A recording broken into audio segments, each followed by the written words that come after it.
So we're going to go back to capture here. All right, next what I want to cover is another menu within the Game Capture HD60, which is here. Here you can select the input device. There's Xbox One, PS4, and other options. I always leave it on Xbox One even if I'm not recording on the Xbox One. I guess every individual option is catered differently, but I don't mind the way things look. On the audio input, make sure it says HDMI audio. Most of us are connected with HDMI. Choose the resolution that you want and whether you want to allow 60 frames per second or not.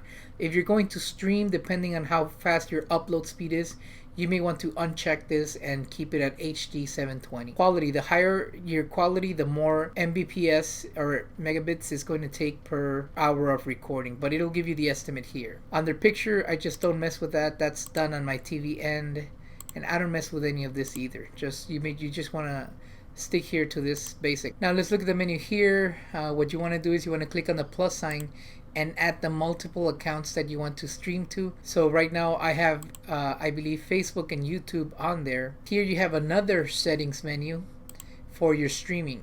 You want to set your maximum resolution. What you want to do is match this one to the same resolution that you have set up for this one up here, 720. That way your resolution is on par and it looks very nice and neat. You want to also try to match this if you can, but I usually leave it at 60 frames. You can change the gaming category that your stream will be, or the type of category. I usually choose gaming. That's usually what I do.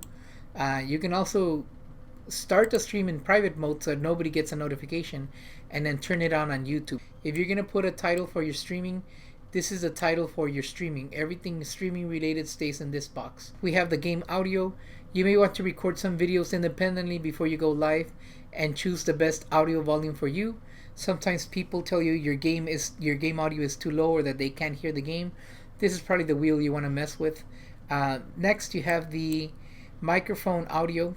As I start moving the wheel up and down, the audio was cutting off, but you adjust that wheel in case you want your microphone to sound louder or softer. This is what works for me and most of my viewers.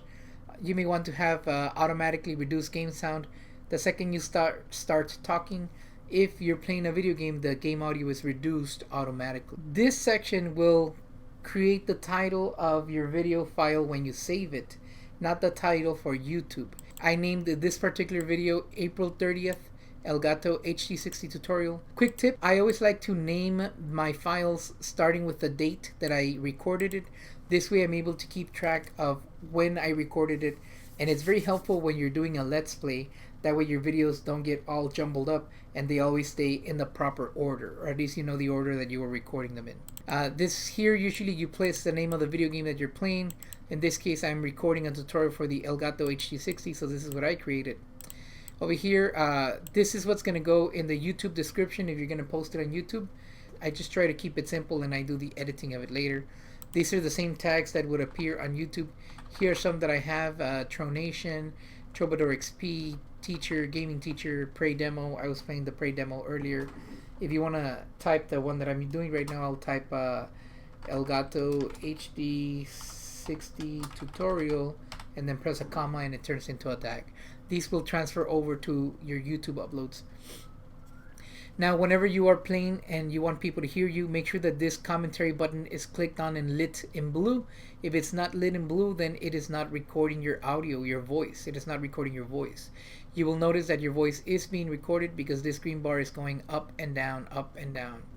Again, in similar fashion, the record button must be clicked whenever you're recording a video, and it must be shining in red, as you can see here. Okay. Here, if your box is too short, you won't be able to see much information. I expand my box a little bit so that I can see that I still have 327.7 gigabytes free on PC only, which is the name of my external hard drive. This button is when you're about to go streaming, when you want to stream live.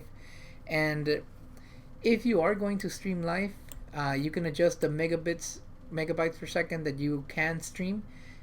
Be sure that you keep it at least halfway.